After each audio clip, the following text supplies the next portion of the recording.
संत समाज की। हर हर महादेव। आवाज़ सबको आ रही साहब? अर्चनीय वंदनीय उस जगत नियंता परमपिता परमात्मा के शरणम शरण में विराजमान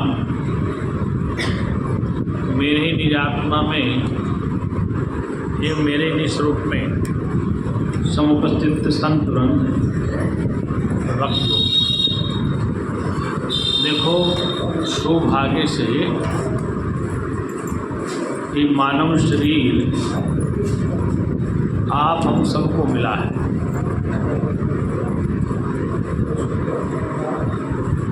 इस मनुष्य शरीर का मिलना इस प्रकार जगत में बड़ा दुर्लभ है, वो हमें मिल गया है।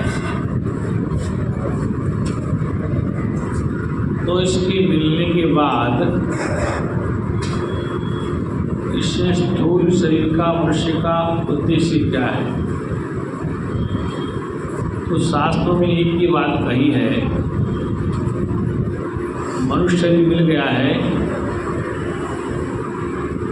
तो इसका उद्देश्य तब पूरा होगा जब वह अपने पुरुषोत्तम को जान लेगा, अपने परम लक्ष्य का बोध कर लेगा। क्योंकि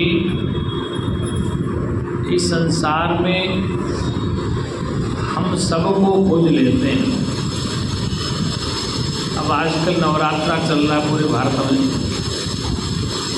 देवी उपासना होती है प्रतिदिन, कभी शैलपुत्री, कभी कुमारी, ये 9 देवियाँ भारत में पूजनीय हैं। ये देवी पूजा भारत में क्यों होती है, इसका रहस्य क्या है? अमेरिका, जापान, इंग्लैंड में कोई देवी देवता की पूजा नहीं होती। भारत में जो नवरात्रा 2 बार आता है वर्ष में, 2 बार नवरात्रा, लेकिन शारदीय नवरात्रा कुछ समय आता है। तो वर्ष में 2 बार शक्ति उपासना क्यों होती है? इसका बड़ा रहस्य है। देवी कोई आकृति नहीं है जो हम रोजाना देखते हैं कैलेंडर में, आज शैलपुत्री या उसको स्मार्टाई का आकृति में देवी नहीं है, ये तो कल्पना कर ली हम। देवी नाम वेद में शक्ति का बताया, या देवी सर्वभूतेषु शक्ति रूपेण संस्थिते नमस्तस्यै नमस्तस्यै नमो नमः। एक मंत्र फिर वेद का था, या देवी सर्वौषधीषु, या देवी सर्ववनस्पतिषु शक्ति रूपेण संस्थिते नमस्तस्यै नमस्तस्यै नमो नमः। तो अमर वनस्पति में, औषधि में और समस्त भूतों में एक शक्ति का इशारा किया गया। या देवी सर्वभूतेषु, या देवी सर्वौषधीषु, या देवी सर्ववनस्पतिषु। वनस्पति और औषधि इनमें भी अगर शक्ति न हो तो कोई भी दवाई काटा काम नहीं करेगा। चाहे तुलसी हो, चाहे हल्दी हो, चाहे सौंठ हो, अजवाइन हो, चाहे पपीता हो, चाहे नीम गिलोय हो, कोई भी औषधि है उसमें शक्ति है। वो शक्ति का रस के रूप में आप ग्रहण करते हैं। तुलसी का कांटा है, गिलोय का कांटा है, या किसी और वस्तु का, जैसे ये डेंगू का तब आपके जो होता ना पपीता के पत्ते का जूस, गिलोय का जूस, तो वेद कहता है कि इसको सीमित मत करो, कोई आकृति मत दिखाओ, ये देवी को विशेष है, शक्ति रूप में विद्यमान, जिस शक्ति से पूरा ब्रह्मांड रुका हुआ है, जिस शक्ति से सूर्य चंद्रमा टिके हुए हैं, जिस शक्ति से चंद्रमा तारे और आकाश में नक्षत्र तारे चकमगा रहे हैं, और जिस शक्ति से हवा चल रही है, समुद्र हिलोरे खा रहा है, नदियाँ झरने बह रहे हैं, पेड़ पौधे बड़े हो रहे हैं, फल आ रहे हैं, फूल आ रहे हैं, रस टपक रहा है, झरने बह रहे हैं, हिमालय एक जगह खड़ा है, सुमेरु पर्वत खड़ा है। मतलब वो शक्ति व्यापक रूप में है, कोई देवी नहीं है शक्ति। शक्ति कोई आकृति में आने वाली नहीं है, ये तो कल्पना कर ली हमने। क्या शैलपुत्री है, आज कुष्मांडा है या ब्रह्मचारी है, ये अपने कल्पना कर। वास्तविकता तो ये है कि दैविक शक्ति है, जिस शक्ति से समुद्र हिलोरे ले रहा है, जिस समुद्र में जल है, कृष्ण गीता में जल में रस मुझे जानो, वो भी एक शक्ति है। और हिमालय पहाड़ खड़ा है, बर्फ़ की हवाएं चल रही हैं, शीत लहरा आ रहा है, ग्रीष्म ऋतु आई है और हवाएं चल रही हैं, और पेड़ पौधे विभिन्न प्रकार की वनस्पति, कैसे फूल हैं, कैसे फल हैं, अलग अलग रस उनमें, खट्टा है, मीठा है, कसेला है, ये पेड़ पौधे। अगर वो शक्ति न हो, इन पौधों का विकास नहीं होगा, न इनमें फल आएगा, न फूल आएगा, न पत्तियाँ आएंगी, न वो जड़ी बूटियाँ काम में आएंगी। इसलिए शक्ति समस्त प्राणियों में है। क्या प्राणियों? अगर वो शक्ति गाय भैंस में भी नहीं होगी तो आपको दूध नहीं मिलेगा, और वह शक्ति घास में नहीं होगी तो गाय घास खाती है, भैंस चारा खाती है, बकरी पेड़ पौधे खाती है। वो शक्ति नहीं, तो उस शक्ति के ग्रहण से ही ये पशु पक्षी दूध का निर्माण करते हैं और दूध को हम ग्रहण करते हैं। तो एक चक्र शक्ति का पूरे ब्रह्मांड में, ये बड़ा सूक्ष्म विषय विज्ञान है। विज्ञानम आनंदम ब्रह्म, कि ब्रह्म कैसा है? विज्ञान स्वरूप है। वो शक्ति रूप में समस्त पौधों में, वनस्पतियों में, समस्त प्राणी में विद्यमान है वो शक्ति। और वह शक्ति आप सहित है, ऐसी कोई जगह नहीं जहाँ पर उसकी सत्ता न हो। वेद इस बात को कहता है, सर्वम खलविदम ब्रह्म तज्जलंति शांतुपासी, ब्रह्म यत्र तत्र सर्वत्र व्याप्त है। उसको शांति पूर्वक समझना है, जलन पचन से समझो नहीं आना। इसलिए हमेशा शास्त्र पढ़ते समय, वेद पढ़ते समय, सत्संग सुनते और सुनाते समय आपकी चित्तवृत्तियाँ सतोगुणी रहनी चाहिए। वो चित्तवृत्तियाँ जितने समय तक आपके सतोगुण में रहती हैं, तब तक सत्संग का आनंद मिलता रहता है। और वृत्ति यदि आपकी कुछ पल के लिए इधर उधर भाग जाती तो सत्संग में क्या पता ये विषय याद नहीं करता। इसलिए ये बिना शक्ति काम नहीं होता। शक्ति और शक्तिमान दो चीज़ें, शक्ति स्त्रीलिंग है, शक्ति स्त्रीलिंग है, और शक्तिमान पुरुषलिंग। तो स्त्री पुरुष का भेद वेद में नहीं है। एक व्यवहारिक सत्ता में ब्रह्म एक व्याप्त है। ओम पुरुष एवेदम सर्वम यद भूतम यत् भावे। पुरुष ब्रह्म एक ही है, दूसरा नहीं बना। पुरुष ब्रह्म एक ही है, दूसरा नहीं बना। वेद ये भी कहता है एको अहम भविष्यामि, एक से मैं अनेक बन जाऊँ। ये ईश्वर की कल्पना है कि एक से मैं अनेक बन जाऊँ। तो एक से अनेक बन जाना भी वासना है। ईश्वर के अंतःकरण में घूमना हुई कि मैं एक से अनेक बन जाऊँ। अनेक बन के सृष्टि बनी, और सृष्टि में खेल खेलने के लिए उसने एक स्त्री और दूसरा पुरुष का खेल खेला। दो पार्ट हैं, ब्रह्म एक है, पुरुष एक ही है, दूसरा नहीं बना। पुरुष एक ही है, दूसरा नहीं बना, केवल शारीरिक लिंग भेद है। आप जब रात को गहरी नींद में सो जाते हैं तो आपको पता नहीं था कि हम स्त्री हैं, हमें पता नहीं कि हम पुरुष हैं, आपको नहीं पता हम बच्चे हैं कि जवान हैं। तो उस अविद्या अवस्था में, सुषुप्ति अवस्था में ये लिंग भेद खत्म हो जाता है। स्वप्न बना रहता है। स्वप्न के संसार में स्त्री पुरुष बने रहते हैं, उनमें स्वप्न चलता है, सुख वाला, दुख वाला, हंसने वाला। लेकिन सुषुप्ति अवस्था में बिल्कुल लिंग भेद खत्म हो जाता है। गहरी निद्रा में गुरु जी कहा करते, एक ही हॉल में सब सो रहे हो, माता पिता, बहू बेटी, दामाद, सास ससुर, जब तक जाग रहे हैं, जब तक पाप मान रहे हैं, बहू के हाथ में लग जाए, दामाद के हाथ में लग जाए। और जब सो के गिरी नींद में तो फिर न उनको लेटने का होश, न ये पता कि कौन कहाँ सो रहा है। लोग एक सुसुप्ति अवस्था, अविद्या अवस्था, अज्ञान अवस्था बोलते हैं, उसमें बेहोशी में आप सो गए तो आपका भेद खत्म हो गया। क्या हो गया? ये पति कहाँ है, सास कहाँ, ससुर कहाँ है, तो आप सो रहे हैं। और जैसे जग जाओ तो होश है वो हम कहाँ लेट रहे हैं। तो ये अवस्था है जागृत, स्वप्न और सुषुप्ति। तो इनमें अवस्थाएं बदलती हैं। अवस्थाओं में रहने वाला पुरुष एक ही होता है। क्या होता है? वो इधर पुरुष है, उधर स्त्री रूप में है। स्त्री और पुरुष का भेद शरीर का है, परमात्मा का भेद नहीं है। वहाँ किसी प्रकार का भेद नहीं है। वो पुरुष ब्रह्म एक ही है। कैसा है? पुरुष ब्रह्म एक ही है। आपसे पूछे कि पुरुष दो है या एक? आप कहेंगे स्त्री पुरुष है, एक नपुंसक पुरुष है, एक पुरुष है। नहीं, पुरुष एक ही। इसी को गीता में दो तरह से बताया, एक पुरुष क्षर है, एक अक्षर पुरुष। एक क्षर पुरुष है, एक अक्षर पुरुष। क्षर मानी इस शरीर जो दिख रहा है ये क्षर होने वाला है, ये भी पुरुष है। नाम दिनेश, मुकेश, सीता, गीता, तो क्षर शरीर है। पुरुष जो दिख रहा है स्त्री का शरीर हो या पुरुष का, इसको कहते हैं क्षर पुरुष। क्षर मानी समाप्त होने वाला। एक अक्षर पुरुष जो समाप्त नहीं होता, अविनाशी। अब यहाँ पर दो चीज़ें, इस शरीर रूपी वृक्ष में, इस शरीर रूपी जो वृक्ष है इसमें दो पक्षी रहते हैं। दो पक्षी बताएं गीता में, दो पक्षी, द्वा सुपर्णा, दो पक्षी, ये दो पक्षी रहते हैं। एक पक्षी इसके कर्मों का कर्ता भोगता है, एक पक्षी इसमें सुखी दुखी होता है, एक पक्षी इसके सुख दुख का आनंद लेता है, और एक पक्षी साक्षी है। तो जीवात्मा जो है वह इस शरीर में रहकर संसार के प्रत्येक वस्तु का भोग करता है। जीवात्मा वो परमात्मा का अभिन्न अंग है, अंश है, टुकड़ा नहीं, अंश।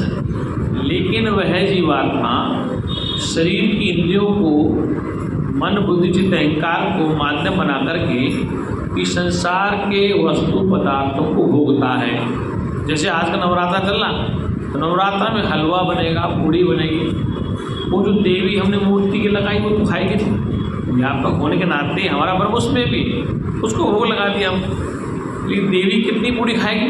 रख दिया हमने शाम तक, हलवा पड़ा है, पूड़ी पड़ी, खीर पड़ी, लेकिन वो नहीं खाती। उसके माध्यम से ये जिंदा देवता है। बच्चे घर में हैं, माता है, पिता है, सास ससुर, वो सब कुछ भोग को लगाता। अब प्रश्न है भोग का स्वाद कौन ले रहा है? खीर मीठी है, सब्जी में नमक कम ज़्यादा है, पूड़ी में तेज ज़्यादा है, हलवा कैसा, तो इसका स्वाद कौन ले रहा? वो भी कोई पुरुष है। अगर वो पुरुष नहीं होगा तो इंद्रियों का सुख का पता कैसे चलेगा? इसलिए वो पुरुष जीवात्मा है, वो कर्ता भोगता है, वह शरीर में रहकर इंद्रियों को और मन को माध्यम बनाता है। तो वह संसार के भोग पदार्थों को भोगता है। वो कहता है कि इसमें स्वाद आया, इसमें मीठे का स्वाद है, खट्टे का स्वाद है, इसमें थोड़ा अति शुभ आया, इसमें कम आया। तो वो कौन है? वह जीवात्मा इस शरीर के कर्मों का कर्ता भोगता है। और अच्छा मिलने से वह सुखी होता है, बुरा मिलने से वह दुखी होता है। अर्थात जीवात्मा के अनुकूल परिणाम आ जाए। जीवात्मा माध्यम किसको बनाता है? मन को। मन का कोई अपना विषय नहीं, मन तो जड़ है, बुद्धि भी जड़ है, चित्त भी जड़। लेकिन मन में, बुद्धि में और चित्त में जब उस चेतन का प्रतिबिंब जाता है, जिसे चिदाभास कहते हैं, चेतन का आभास जाता है, तो ये यंत्र काम करते हैं। मन भी काम करता है, बुद्धि भी काम करती है, चित्त भी काम करता है। तो चिदाभास जब तक नहीं गिरता है तब तक अंतःकरण काम नहीं करता है। तो चेतन का आभास चिदाभास है, वही इन यंत्रों के साथ जुड़कर कर्ता भोक्ता बनता है। कोई कहता है कि सब्जी में नमक ज़्यादा है, वह कहता है कि शरीर में मीठा ज़्यादा है, कम है। तो जीवात्मा कर्ता भोक्ता पक्षी है, वो भी एक पुरुष है। क्या ये शरीर पुरुष है और जीवात्मा पुरुष है? शरीर को पुरुष कहते हैं और जीवात्मा है कर्ता भोक्ता, पुरुष को पुरुष कहते हैं। लेकिन गीता में कहा कि दोनों को जो जानता है वो पुरुषों में उत्तम है। पुरुषों गीता में पुरुषोत्तम अध्याय कहा है। पुरुषों में उत्तम पुरुष कौन हो गए? तो एक शरीर रूपी पुरुष है, एक कर्ता भोक्ता जीव पुरुष है। तो ये बताता है कि सर्दी लगी, गर्मी लगी, भूख लगी, प्यास लगी, अच्छा लगा, बुरा लगा, तो इन जब पुरुष दो हैं तो इनको जानने वाला साक्षी पुरुष और होगा। तो वो जो पुरुष है वो एक है। वो क्या है? पुरुष एक है। उस पुरुष का नाम शास्त्रों में, वेदों में अक्षर कहा है, जिसका क्षय नहीं कहा है, उसको साक्षी कहा है, उसको सर्वसाक्षी कहा है। सर्वसाक्षी का मतलब है कि सबका साक्षी। सब मानी इस शरीर में जितने यंत्र हैं उन सबका साक्षी है। ये शरीर में इंद्रियां हैं, कर्मेंद्रियां हैं, शरीर में मन है, बुद्धि चित्त अहंकार है, इन सबका वह साक्षी है, इसलिए उसको सर्व साक्षी का है। और जीव जो कर्ता भोक्ता है, जीव जो कर्ता भोक्ता है उसका वो साक्षी। इसलिए साक्षी को दुख सुख नहीं है। वो साक्षी कब है? जब शरीर है तो उसे साक्षी कहा गया है, और शरीर के बगैर व्यापक तो ब्रह्म कहा गया। क्या कहा गया? ब्रह्म। इसलिए वो ब्रह्म सदा अजन्मा नित्य शाश्वत है। लेकिन वही ब्रह्म चेतना जिसको शक्ति रूप में कहा गया है, जब देह ग्रहण कर लेता है तो देह के धर्म को अपना धर्म मानने लग जाता है, शरीर के धर्म को अपना धर्म मानने लग जाता है।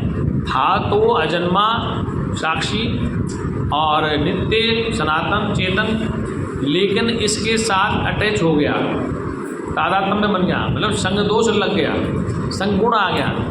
शुद्ध चेतना अजन्मा नित्य शाश्वत साक्षी रहा, लेकिन वही चेतना माया के साथ मिलकर, क्योंकि बिना माया के संसार में खेल नहीं हो सकता। ईश्वर ने खेल जो रचा है माया से रचा है, तो माया के साथ नाम रूप फंस जाता है, और फंस कर देह स्वीकार करके इस देह के जो धर्म हैं या इसके गुण हैं, या इंद्रियों के जो गुण धर्म हैं, या अंत के जो गुण धर्म हैं, उसको चैतन्य जो अजन्मा है नित्य शाश्वत है, उसी चेतना बनकर जीव वहाँ में बन जाता है, और कर्ता भोक्ता बनकर कहता है ये मेरा है, ये तेरा है। मोर तोर और माया, ये कौन कहता है? साक्षी नहीं बोलता है, चेतना नहीं कहती। जो जीव भाव में बैठा है, अभाव नाम जीव का है, जीव नाम वासना, वही कहता है कि ये मेरा हो तेरा। साक्षी नहीं बोलता है, चेतन नहीं कहता है। चेतन ठसाठस एक ही है, लेकिन वही कहता है कि मुझे अभाव है, मुझे दुख है, मुझे कष्ट है, मुझे पीड़ा है। तो शास्त्र ने उपदेश ध्यान रखना कभी शरीर को नहीं दिया। ये अंगुली आज तक सत्संग नहीं सुन पाई है, इतने दिन से सुना रहा हूँ, लेकिन इसने कभी कहानी में सत्संग सुनती, ये अंगूठा नहीं सुन पा रहा, या आँख पैर नहीं सुनती हैं, सत्संग नहीं सुनता। इसमें कोई सुनने वाला है? शरीर सत्संग सुने तो मुर्दे क्यों नहीं सुनते? शरीर सत्संग नहीं सुनता है, शरीर में रहने वाले जीवात्मा कोई सत्संग सुनाया जाता है। तो शरीर को अज्ञान नहीं है, शरीर को कोई अज्ञान नहीं है। इस अंगूठे को कहीं रख दो, क्या इसको पता है गंदगी में? लेकिन इसमें कोई है। इसलिए सत्संग कभी भी शरीर को नहीं सुनाया जाता है, न शरीर कभी सत्संग सुनता है। शरीर में रहने वाली जीवात्मा एक अविद्या ग्रंथि में फंसी पड़ी, उसको जगाया जाता है। क्या ना, जैसे एक सर्प है पिटारे में सो रहा है, तो सपेरा बीन बजाता है तो पिटारे को नहीं सुनाता है। पिटारा क्या सुनेगा? वो ढक्कन नहीं सुनता है, बीन की आवाज़ वो सुनता है, वो सर्प सुनता, वो जाग जाता है। ये शरीर रूपी पिटारा है, ये सुनता नहीं है। इसमें जो जीवात्मा सुसुप्ति में गया, अविद्या में लेट गया, उसी को बीन बजा के सुना जाता है कि तो अपने को जान। वो सुनता है, जागता है, उसको होश आता है, अपनी केंचुली छोड़ता है कि मेरा वास्तविक स्वरूप तो नित्य शाश्वत था, लेकिन मैं इस माया के घेरे में अविद्या के जाल में फंसने से इसी को मैं सत्यवान कर सुखी दुखी हो रहा हूँ। बस इसका मतलब ये है कि सत्संग शरीरों के लिए नहीं होता है, सत्संग हाथ पैर के लिए नहीं होता है। गुरु जी कहा करते कि इस हाथ को ये हाथ नहीं जानता, इस पैर को ये पैर नहीं जानता, इस कान को ये नाक नहीं जानता, तो फिर कोई जानता है इसमें? वो कौन? जीव है, कोई जानता है इसमें। और वो जीव अविद्या के घेरे में है। उसका अविद्या घेरा किसके द्वारा? ब्रह्म वाक्यों के द्वारा छूटेगा। वो अविद्या घेरा ब्रह्म वाक्य जब सुनाए जाएंगे तब उसका घेरा टूटेगा। और घेरा टूटने के बाद जो इस शरीर के धर्म थे, जो उसने मान लिए थे अविद्या से, शरीर के संग रहने से, शरीर का धर्म जन्मने का, बड़ा होने का, घटने का, बीमार होने का और जाने का, तो वो था तो अजन्मा नित्य शाश्वत सनातन अजो नित्य। उपनिषद कहती है अजो नित्य शाश्वत हो पुराण न हनते न हनुमान शरीर। तो वो अजन्मा नित्य शाश्वत था, उसी को शक्ति रूप में प्रकट किया गया। वो अजन्मा नित्य शाश्वत शक्ति है, वो एक ही है शक्ति, वही चेतन है, वही ज्ञान स्वरूप है। कि चेतन को उससे अलग नहीं कर सकते, ज्ञान को उससे अलग नहीं कर सकते, आनंद को उससे अलग नहीं करते। हाँ, कहने पर वो उपाधि अलग अलग है, चेतन स्वरूप है, ज्ञान स्वरूप है, आनंद स्वरूप, ये उसकी विशेषताएं हैं। चेतन स्वरूप है, ज्ञान स्वरूप है और आनंद स्वरूप, क्योंकि उसका कोई दूसरा चेतन नहीं हो सकता। अगर चेतन का चेतन होगा तो जड़ हो जाएगा, ज्ञान का ज्ञान होगा तो जड़ हो जाएगा, आनंद का आनंद नहीं हो सकता। जिसे आनंद कहा गया, इशारा है, शब्द मात्र है। आनंद भी शब्द है, चेतन भी शब्द है, ज्ञान भी शब्द है, तो शब्दों से पुकारा गया है। उसके शब्दों के द्वारा उसको समझाया गया है कि वो चेतन स्वरूप है, वो ज्ञान स्वरूप है, वो आनंद स्वरूप है, वो अजन्मा है। ये उसकी विशेषण है, इसलिए उसको समझाया गया है शब्द के द्वारा। इसलिए शब्द नहीं होता तो सत्संग नहीं होता, शब्द नहीं होता तो आकाश नहीं होता, आकाश नहीं होता महाकाश होता, महाकाश होता तो कारण नहीं होता, कारण नहीं होता तो हिरण्यगर्भ नहीं होता, हिरण्यगर्भ नहीं होता तो महतत्व नहीं होता, और महतत्व नहीं होता तो ये जीव नहीं होता, ईश्वर नहीं होता और ब्रह्म नहीं होता। एक प्रक्रिया है, जीव ना अभाव का है, अभाव ना वासना का है, और वासना अविद्या में, जीव में। जीव जब अविद्या को छोड़ देता है, अपने स्वरूप को जान जाता है, तो फिर वासना नहीं रहती। वासना नाम एक ब्रह्म का ही है, वासना भी एक ब्रह्म का ही नाम है। इस संसार में जो हम खाते पीते हैं, सब्जी खाएं, दूध पिएं, घी खाएं, अगर आपके अंदर खाने की वासना नहीं है तो आप दूध दही नहीं खा सकते। वासना को सीमित परिभाषित नहीं किया गया साथ। वासना नाम भोग क्रिया नहीं है, स्त्री पुरुष का भोगी वासना नहीं है। जिसको हम खाते हैं, घी, दूध, मलाई, वो भी तुम्हारे मन की वासना। दूध खा लो, घी खा लो, पनीर खा लो, ये बना लो, तो बिना उसके संसार नहीं चल सकता। लेकिन प्रत्येक चीज़ में जहाँ देखते हो, जब देखते हो, वो एक ही वस्तु है। तो वासना नाम एक उसी का। गीता में कृष्ण कहते हैं कि शास्त्र के अनुकूल काम में हूँ। क्या हूँ? अनुकूल का मतलब है कि शास्त्र ने एक परमिशन दिया है, एक प्रपत्र दे दिया आपको शास्त्र ने, क्या कि बच्चों का विवाह कर दो, अपनी कामवासना पूरी कर दो, प्रमाण पत्र मिल गया। तो शास्त्र ने छुट्टी दी, तो वो क्या है कि वो भी एक शास्त्र का विधान है। कि हम जो खाते हैं, पीते हैं, पहनते हैं, वो भी उससे अलग नहीं है। अगर हम वासना करते रहेंगे जीवन भर तक, क्या तो कहते कि हम वासना से निर्मुक्त हो गए, हमारे में वासना नहीं है, हम वासना से, अरे भाई वासना नहीं है कहते तो वासना बन गई कि हम खाते नहीं, हम पीते नहीं, हम ये करते नहीं, ये न करना, न खाना, न करना, ये भी तो कर्तापन हो गया। हम चाय नहीं पीते, हम पूजा ही नहीं करते, हम पाठ ही नहीं करते, हम हवन ही नहीं करते, हम तो नहीं करते, न करते करते भी करने का इनकार हो गया। क्या हो गया कि हम ये नहीं करते, हम ये नहीं करते, नहीं करने का भी इनकार पैदा कर लिया हो। इसलिए करना और न करना उसमें दोनों नहीं है, वो सहज है। क्या कहा है? सहज है। सहज माने वो करने से नहीं मिलने वाला है और हटने से भी नहीं मिलने वाला। अगर तुम कर्ता बन जाओगे पहले तो कुछ नहीं प्राप्त होने वाला, और वो क्रिया से प्राप्त नहीं होने वाला। क्रिया अक्रिय से पहले ही प्राप्त है, कर्म से प्रथम ही वह प्राप्त है, लेकिन उसका भ्रम हो गया है कि वो मुझे प्राप्त नहीं, इसलिए उसका बोध करने के लिए सत्संग की आवश्यकता है। परमात्मा किसी क्रिया के द्वारा प्राप्त नहीं होता, वो क्रिया से प्रथम ही प्राप्त है। अगर आपके पास वो नहीं है तो तुम कुछ भी नहीं कर सकते, न बोल सकते हो, न सत्संग सुन सकते हो, न यज्ञ दान पुण्य कर सकते हो, न शुभ कर्म कर सकते हो, न अशुभ कर सकते हो। उसके होने से ही सारे कर्म होंगे। इसका मतलब सब कर्मों से पहले वो आपके पास ऑलरेडी है, लेकिन उसका बोध नहीं। उसका बोध सच्चिदानंद भगवान 2 मिनट कीर्तन बोल दीजिए। सत्यम ज्ञान अनंतम ब्रह्म, सत्यम ज्ञान अनंतम ब्रह्म,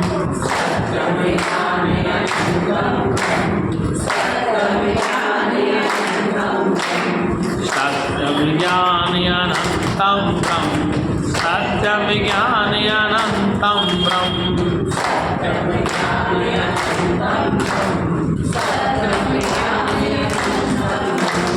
सत्यम ज्ञान अनंतम ब्रह्म, सत्यम ज्ञान अनंतम ब्रह्म,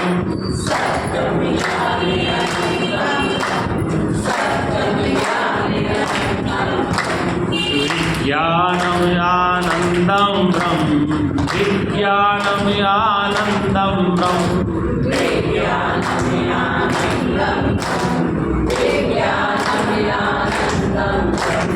विज्ञानम आनंदम ब्रह्म प्रज्ञानम आनंदम ब्रह्म प्रज्ञानम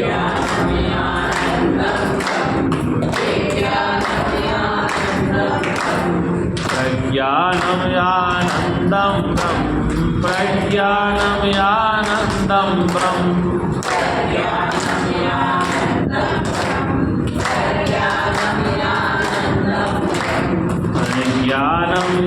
आनंदम ब्रह्म प्रज्ञानम आनंदम ब्रह्म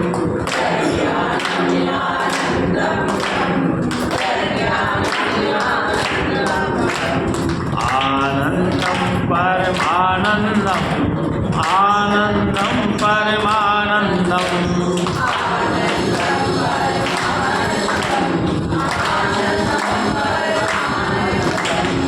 आनंदम परमानंदम आनंदम परमानंदम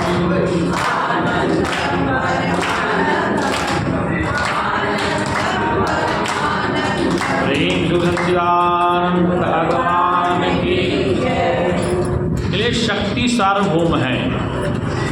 उस शक्ति के बगैर आप एक पल एक क्षण भी नहीं रह सकते। उसी को चेतन कहते हैं, उसी को आनंद कहते हैं, उसी को ज्ञान स्वरूप कहते हैं, उसी को शक्ति कहते हैं।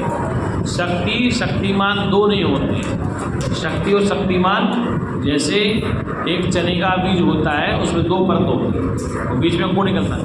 शक्ति और शक्तिमान, शक्ति एक ये दो नहीं होती, लेकिन शरीर में आकर अलग दिखाई देता है। स्त्री है ये, पुरुष है, लेकिन चेतन दोनों में एक है। चेतन दोनों में एक। ये ध्यान रखना, संसार में वासनाएं जीती नहीं जाती, समझी जाती। संसार में वासनाओं को समझना है। महादेव के लिए प्रसंग आता है, बताओ महादेव कितने बच्चे थे? देवदेव महादेव आदि योगी कहते हैं, कितने बच्चे थे? कार्तिक गणेश एक लड़की बताते हैं।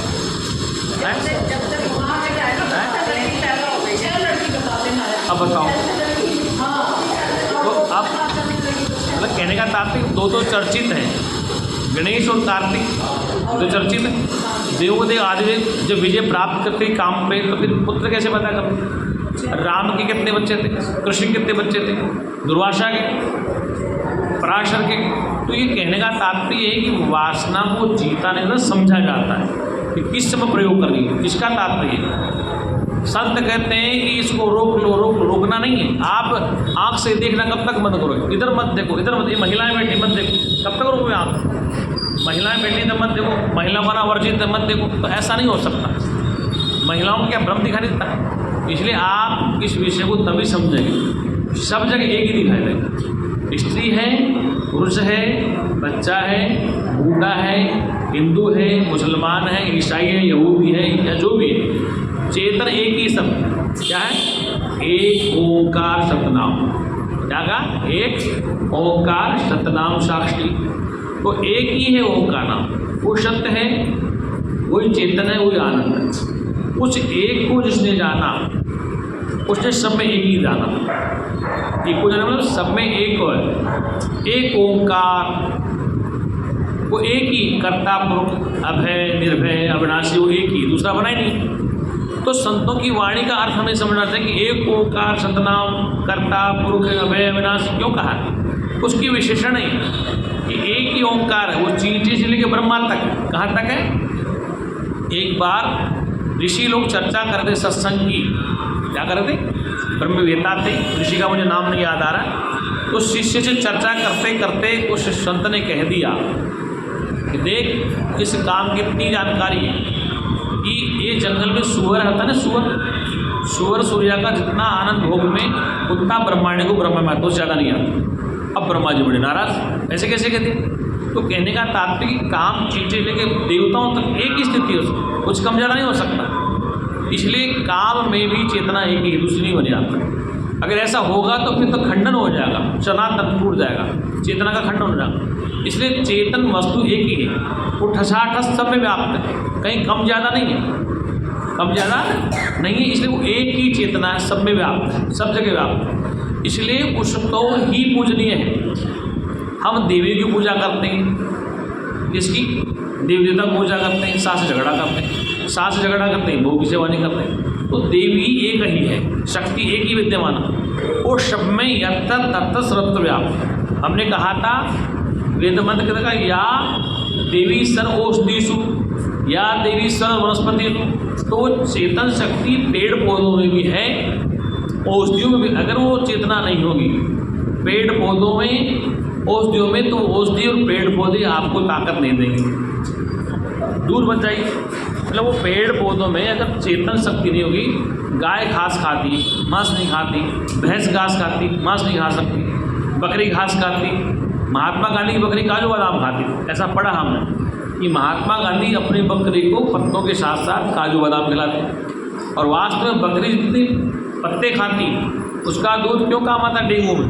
बकरी का दूध महंगा क्योंकि बकरी घास नहीं खाती, वो बहुत जड़ी बूटी खाती, दिन भर जंगल में घूमती रहती, तो उसका दूध डेंगू में ज़्यादा ताकतवर होता है। इसका मतलब कि बकरी दिन भर जो गंगा में घूमती है, पत्ते खाती, बबूल खाती, आग के पत्ते खाती, सब खाती, तब वो दूध बनता, तब खा जाता। तो उस दूध में ताकत होती है रोगों से लड़ने की, इसलिए उसका 2000 रुपये दूध बिक जाता है, 2000 रुपये लीटर दूध। तो बकरी में जो ताकत है की दूध में, पेड़ पौधे, आग खाया, पपीता खाया, बबूल खाया, नीम खाया, धतूरा खाया, मूंगफली के पत्ते खाए, पता नहीं क्या क्या तो खाती बकरी, तब उसका दूध पौष्टिक। तो वो जो पेड़ पौधे हैं उनमें भी चेतना है। क्या है? जैसे आप काढ़ा बनाते हैं, तुलसी, अदरक, इलायची, लौंग, ये क्या है? ये चेतना का एक विकसित रूप है, भले भस्म है। वो पेड़ पौधे हैं, उनका सूक्ष्म रूप है। जैसे गन्ने का जूस निकाल लिया, क्या लिया? तो अगर गन्ने में चेतना न हो तो क्या जूस मीठा होगा? आंवले में क्या स्वाद होगा? आम में होगा। तो इसलिए समस्त वनस्पतियों में वेद कहता है वो चेतना है। जैसे करेला कड़वा होता, नीम कड़वा होता, गिलोय कड़ी होती, तो वो भी औषधि है। ये हमारे सनातन में उसको भी पेड़ को औषधि कहा। नीम, करेला, जामुन, आपकी गिलोय, नीम गिलोय, तो ये जितनी कड़वी वनस्पतियाँ उसमें चेतना है की। लेकिन चेतना कोई शैलजापुत्री में नहीं है, शैल कुमारी में नहीं है, वो आप में भी विद्यमान है, वो वनस्पति में भी है। क्या है? वो वनस्पति में भी है, वो पेड़ पौधों में भी है। कहने का प्राय है कि अब शैलपुत्री, अब किष्किंधा, ब्रह्म कुमारी, ये नहीं, आप में भी विद्यमान है। समस्या ये है कि हम सनातन को सूक्ष्म कर लेते हैं, छोटा बना, जी हमारा सनातन व्यापक है, समझ रहे हैं? 9 देवी 9 दिन तक पूछते हैं। तो मैं कहता हूँ कि पूरे ब्रह्मांड में क्या जहाँ तक जो दिखाई दे रहा है वो शक्ति से कुछ भी नहीं है। शक्ति नाम चेतना का है। किसका नाम है? चेतना का। अगर वो चेतना रस में ना, तो क्या जल के पीने में स्वाद आएगा? गीता में कृष्ण कहते हैं कि जल में रस मुझे जानो, जल में रस मुझे जानो। अगर जल में रस नहीं होगा तो कौन पिएगा? ये वो भी चेतना है। घृत, घी, दूध, ये सब कुछ, पेड़ पौधे, वनस्पति, फल इत्यादि, अन्न में भी। वेद का मंत्र आता अन्नो ब्रह्मेति बीजाना, अन्न भगवान है। पुराने लोग कहते हैं गुजरों की अन्न का अपमान मत करो, अन्न भगवान होता है, तो वेद की बात बोलता है। अन्नो ब्रह्मेति बीजाना, अन्न भगवान क्या है? आनंदो ब्रह्मेति बीजाना, आनंद स्वरूप भगवान। तो अन्नो ब्रह्मेति, अन्न भी भगवान है। क्यों भगवान है? क्योंकि वह इस शरीर को चलाने की आवश्यक है। अब अन्न में आप बाजरा, चना, जौ, जवार, ये नहीं, अन्न में सभी चीज़ें जिससे आपकी प्राण की रक्षा जो अन्न है। जैसे प्यास लग रही है बहुत तगड़ी, तो पहले भोजन चाहिए या प्याने चाहिए? पहले पानी चाहिए। आपको बहुत प्यास लग रही है, किसी ने कहा रोटी खा लो, नहीं, पहले पानी भोजन बाद। इसका मतलब कि वो जो पानी है आपको बचा रहा है, तो वो भी भोजन है, वो तरल भोजन है। दूध भी तरल द्रव्य है, घी भी तरल द्रव्य है, फल है। तो अब क्या है कि नवरात्रा में अन्न नहीं खाते हो, तुम झूठ बोल रहे हो, अन्न क्यों नहीं खाते हो? गीता पढ़ के देख लो, तुम झूठ बोलते हो, अन्न नहीं खाते। दूध तुम पीते हो, चाय तुम पीते हो, पपीता तुम खा लो, केला तुम खा लो, सेब तुम खा लो, संतरे खा लो, मौसमी खा लो। आजकल वो मौसमी का बड़ा भाई आ रहा है, क्या मतलब बब्बू गोश्त आ रहा है, उसको खा लो। तो एक अन्न तो खा रहे हो तुम, आटा खा लो। तो तुम क्या खा रहे हो? गेहूँ नहीं खाते हो, अरे बाजरा नहीं खा रहे, अरे उससे महंगा खा रहे हो। 2 दिन तक महंगा कर दिया बाजार को, सब्जी महंगी, टमाटर महंगा, आलू महंगा हो रहा है। उनको पता है कि ये खाने वाली देवी आजकल रोटी नहीं खाते, इसलिए आलू महंगा कर दो, टमाटर 100 रुपये किलो कर दो, आलू 50-60 रुपये कर दो। तो उनको पता है, लेकिन खाना ही नहीं, क्योंकि अन्न ये इसी को समझते हैं। ठीक है, साल में एक बार यदि फलाहार कर लिया जाए 9 दिन तक तो शरीर हल्का रहता है। आप ये मत समझो कि हम आज पुट्टू काटने की पकौड़ी खा रहे हैं या केला खा रहे हैं, व्रत करें तो भगवान मिल जाए। भगवान नहीं मिलने वाला, वो तो मिला है पहले, लेकिन ये हो कि आपका शरीर ठीक रह जाएगा, क्योंकि बिना मिर्च मसाले के सब्जियां खाने से शरीर पुष्ट होता है। देखो, गाय भैंस बकरी कभी हल्दी मिर्ची नहीं खाती, तेल छोड़ के खाती, कितनी अच्छी कर देती है। गाय भैंस बकरियां कोई हल्दी मिर्ची नहीं खाती, ना छोंक लगा खाती, सीधा हरा घास खाती, कितनी हष्ट पुष्ट रहती है, स्वस्थ रहती है, और भारी भारी रहती। और हम मिर्ची मसाला खाए हुए सूख जाते हैं। तो कहते हैं कि जितना प्रकृति के साथ, अब फलों में नमक डालते लोग, जबकि फल में नमक होता तो ईश्वर का विधान पहले होता है कि इसमें नमक डाल के भेजता। अब पिता तरबूज मीठा होता है, नमक डालो महाराज, अरे भगवान ने इसको मीठा बनाया, नमक क्यों डाले इसको? अपने जीव का स्वाद, मतलब जीव के स्वाद में उसका स्वाद खराब। फल को जैसे जैसे खाना, जैसा फल वैसे खाना, वो ज़्यादा काम करता है। केले में लोग मसाला डालते हैं, पपीता में मसाला डालते हैं, और उसमें सब में मसाला डालते हैं। ये मसाला डालना ठीक है नहीं, फल को ऐसे इजी खाओ, जैसा है उसको प्रकृति वैसे खाओ, जैसा प्रकृति ने बनाया उसको वैसे ही खाओ, तो वो ज़्यादा काम करता है। लेकिन जीभ की चटोरापन है, काला नमक डाल दो, सेंधा डाल दो, पीला डाल दो, थोड़ा मसाला और डाल दो, थोड़ा हींग डाल दो, वो क्या जायका बढ़ाता है। जबकि फल वैसे खाओगे तो बिल्कुल आजमा ठीक कर देता। कहने का अभिप्राय है कि प्रकृति में जैसे आदमी स्वस्थ रहता, जंगल में पशु पक्षी रहते हैं बेचारे, ठंड भी सहन करते हैं, गर्मी सहन करते हैं, पेड़ पौधे वो प्रकृति में रहते हैं। और जितने जंगल में वनमानुष रहते हैं, संत रहते हैं, वो स्वस्थ रहते हैं, कारण कि वो प्रकृति की गोद में रहते हैं। उनको टाइम पे धूप मिलती है, समय पे पानी मिल जाता है, समय पे शुद्ध भोजन मिल जाता है। आज भारत में तो बहुत समस्या है कि लोगों को पीने का पानी शुद्ध नहीं मिल रहा है। मतलब 20 रुपये की बोतल बिकती है, मान लो कि अच्छी मिल गई तो आप नहीं, वो भी नकली मिल गई तो दूध दही की बात छोड़ो आप। मतलब मुझे 4-5 साल में जब से कोरोना हुआ है, मुझे कई बार ऐसा लगता है कि दिल्ली में रहना बेकार हो गया। कारण दिल्ली में पानी भी साफ नहीं मिल रहा, पाइपों में पानी खराब आ रहा, ऑक्सीजन तो बात ही छोड़ो, हवा का सांस ले रहे आप 1 घंटा बाजार पैदल घूम लो, सुबह काला काला कफ आएगा, चेहरा काला हो जाएगा, आँख में जलन हो जाएगी। और जंगल में रहने से क्या होगा, मैंने खुजली होगी, नहीं कफ आएगा, क्योंकि पेड़ पौधे वहाँ जंगल में शुद्ध हवा है। तो जिस हवा में हमें जीना चाहिए वो हवा में आज नहीं मिलती, इसलिए मनुष्य की आयु कम होती जा रही है। पहले 100 वर्ष की आयु थी, लेकिन अब नहीं रही, क्योंकि इस भागदौड़ की ज़िंदगी में आदमी न समय पर सोता है न समय पर खाता है। कोई समझदार व्यक्ति है कि शाम को भोजन जल्दी करके जल्दी सो जाते हैं, सुबह उठ जाते हैं।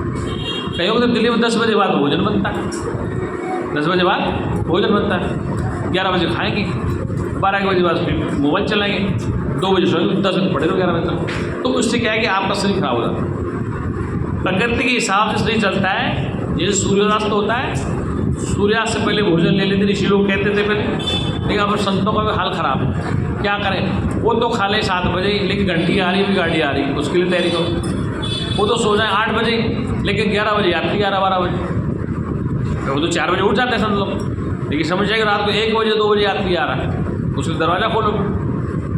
वो यात्री आने वाले नहीं सोचता है कि मुझे 4 बजे पहुँचाओ तो गेट खुल जाएगा, वो रात को 1 बजे आना चाहता है।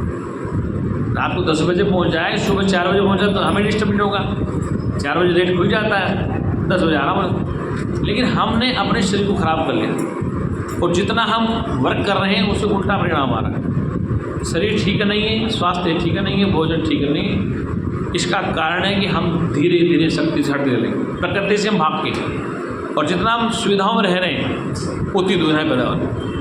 AC 2-4 घंटा अच्छा लगता है, लेकिन जिस मोहल्ले में 100-200 AC चलते हैं उस गली का हाल जो क्या हाल, जिस मोहल्ले में 100-200 AC चलते हैं उस गली में आप चल नहीं सकते, क्योंकि वो ज़्यादा गर्मी फेंक रहे हैं। इसलिए प्राचीन काल में ऋषि लोग जंगलों में क्यों रहते, पेड़ पौधों के नीचे।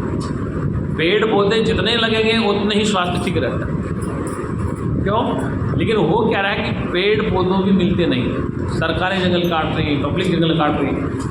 इसलिए हम जितना प्रकृति से दूर भागते गए उतना शक्ति से दूर होते चले गए और हमारी आयु कम होती चली गई। पशु पक्षियों की आयु ज़्यादा है जंगल में, स्वस्थ रहते हैं, लेकिन हम तो बीमार हैं, हर प्रकार की बीमारी है कि हमारा खान पान जलवायु हवा ये ठीक नहीं है। कुछ लोग जो प्रकृति के पास रहते हैं, खेत खलियान में रहते हैं या शुद्ध हवा में रहते हैं, उनका शरीर भी ठीक रहता है। महानगरों का आप हाल जानते हैं, यहाँ क्या हाल, यहाँ तो पानी की बोतल भी पैसा दे के अच्छी मिल जाए तो बहुत ईमानदारी की बात, घी की तो बात छोड़ो।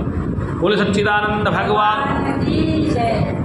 ले शक्ति शैलजा शैल कुमारी ब्रह्म कुमारी किसकंडा फुंडा नहीं है, शक्ति व्यापक नाम। सुन रहे हो क्या कम, शक्ति कोई आकृति में आने वाले नहीं है। जैसे फोटो आज छाप दी, व्हाट्सएप ग्रुप में चल रहा है, नया नया ग्रुप, आज शैलपुत्री है, आज शैलजा है, आज किसकंडा है, ब्रह्म कुमारी ब्रह्मचारिणी, ऐसा नहीं। शक्ति नाम सुप्रीम पावर का, शक्ति नाम चेतना का है। क्या है? अगर वो चेतना राम में न हो, आप में न हो तो क्या जीवन है। इसलिए ये चंद्रघंटा ब्रह्मचारिणी है, अपनी जगह रहे, लेकिन आपकी भी तो कोई कीमत है क्या? आप में शक्ति नहीं है? नहीं है क्या? है, लेकिन अपने को नहीं पहचानते।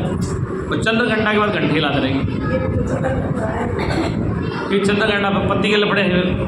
मैंने कहा तात्पर्य है कि तुम हो वही, लेकिन जब तुम्हारा रूप कभी आता ना, अब तो तुम ही जानते हो, जब तुम्हारा रूप आता है, सरस्वती का आता है, चंडी का आता है, तो पति सोचता है जान कैसे बचे, वो चुप रहता है बेचारा, क्या कहता है कि चुप, फिर वो सोचता है मामला गड़बड़। आज देवी जाग गई, आज देवी का चंडी रूप आ गया, लेकिन वो शांत रहता है बेचारा, घर में शांति बने। तो कहने का अभिप्राय है कि शक्ति यत्र तत्र सर्वत्र व्याप्त है, और सर्वत्र व्याप्त होने के नाते आपके पास है। ऐसा जानकर सामने बाएं दाएं ऊपर नीचे, बाएं दाएं ऊपर नीचे, बदले में वो एक ही शक्ति है, दूसरी है ही नहीं। ऐसा जाने से तुम्हारा नवरात्रा पूरा हो जाएगा, हो जाएगा। वरना जीवन भर स्कंदा के नाकर करते रहो, कुछ नहीं पता करने वाला। ब्रह्म कुमारी के पास जाओ, शनि महाराज के पास जाओ, लेकिन समझ जाओगे वो एक ओंकार सतनाम साक्षी, जो एक ही ओंकार नाम से शक्ति रूप से विद्यमान है, वही शनि महाराज में, वही तुम्हारे में। एक बार किसी ने कहा कि शनि की दशा किसको लगती है, तो बोले मूर्ख को लगती है। बोले क्यों लगती? कि मूर्ख जानता कि शनि अलग है, मैं अलग हूँ। ज्ञानी को शनि नहीं लगता, ज्ञानी जानता कि शनि में और मेरे में एक चेतना, तो मेरा कुछ नहीं बिगाड़ सकता हूँ। ये मूल मंत्र है कि शनि और मैं दोनों एक ही चेतना में, दूसरा बनाए नहीं। लेकिन जो मूर्ख है, ज्ञानी है, वो शनि से डरता है, क्योंकि शनि को अपने से अलग मानता है और शनि उसको अलग मानता है। लेकिन ध्यान रखना, ब्रह्मज्ञानी का शनि की आत्मा, ब्रह्मज्ञानी की आत्मा एक होती, इसलिए उसको कोई बैरभाव नहीं है, उसकी दुश्मनी नहीं। जो आपसे विरोध करेगा तो दिक्कत है, लेकिन वो शनि और तुम्हारी आत्मा एक ही है, एकम ब्रह्म द्वितीया नास्ति। तो फिर वो शनि महाराज तुम्हारा कुछ नहीं बिगाड़ेगा, उसको पता है यार मेरा परिवार का आदमी, लेकिन जब उसको अलग माने, तुम अलग मानो, तो फिर तुम्हारे घर में क्लेश करेगा। इसलिए डरना नहीं। जितने देवी देवता बनाए हैं वो आपने, हमने, सबने बनाए, और उनमें प्राण प्रतिष्ठा हमने ही करी है। क्या करिए? हमने ही करी। और ये जो जितना प्राण चल रहा है, ये जो हवा चल रही है, इसे प्राण ग्रहण कर रहे हैं, श्वास। अगर ये हवा बंद हो जाए तो फिर क्या वो प्राण चल जाएगा उनके? नहीं चलेगा। इसलिए प्राणस्य गायत्री ही वेद कहता है, ये गायत्री नाम प्राण का ही है, किसी स्त्री का नाम नहीं। ये गायत्री की स्त्रीलिंग है, देखिए गायत्री प्राण है, प्राण पुल्लिंग है। ये प्राण समस्त प्राणियों में प्राण शक्ति है। क्या है? ये प्राण शक्ति शरीर चल रहा है।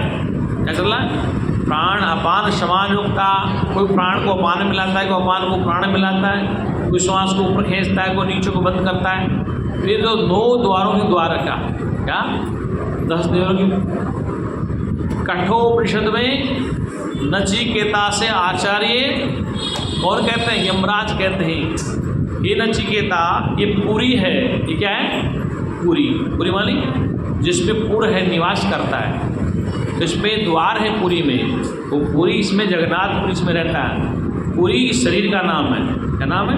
और उसमें 9 द्वार हैं, और द्वारों को जानने वाला द्वारकाधीश में रहता है। लेकिन 9 द्वारों की पूरी है, और ये सब द्वार जड़ वस्तु हैं, इन सब में रहकर जानता है, जो स्वप्न को जानता है, सुषुप्ति को जानता है, जागृत को जानता है, वो पुरुष एक ही है, दूसरा बना ही नहीं है। लेकिन नचिकेता तू वास्तव में वही पुरुष है, दूसरा बना ही नहीं है। इसलिए श्रुति कहती कि ओम पुरुष एवेदम सर्वम यद भूतम तत् भाव्यम। वो पुरुष ब्रह्म एक ही है, जो जागृत में भी है, सुषुप्ति में भी है, स्वप्न में भी है, और शरीर छूट जाएगा तो पुरुष एक ही रहेगा। और जो खा पी के बड़ा हो रहा है वो पुरुष एक ही है, जो भूत काल में चला गया वो पुरुष एक ही है। क्या है? उस पुरुष से अलग कभी तुम हटे नहीं, लेकिन मूर्खों के चक्कर में फंसकर हम उससे अलग हो गए, नकली भगवान के चक्कर में फंस गए और असली को भूल गए। लिए पुरुष वो एक ही, स्वप्न में, जागृत में, सुषुप्ति में पुरुष एक ही। और जो बीत गया है एवेदम सर्व, ये सब पुरुष ब्रह्म एक ही है। जो बीत गया है, जो चल रहा है, जो आगे आएगा, वो जो रोटी खाता है, पपीता खाता है और बढ़ रहा है अन्न खा करके, वो भी पुरुष ब्रह्म एक ही, उसमें वो ही, दूसरा बना ही नहीं है। बोल सच्चिदानंद भगवान की। बात समझ में आ रही? इसलिए नवरात्रा का तात्पर्य है कि नव द्वारों की पूरी में एक ही पूर्वासी है। क्या है? एक ही रहता है। और उसको जानने के लिए ही मानव शरीर मिला है। उसको जब जान लिया, उसका बोध कर लिया, मतलब उसका अनुभूति हो गई।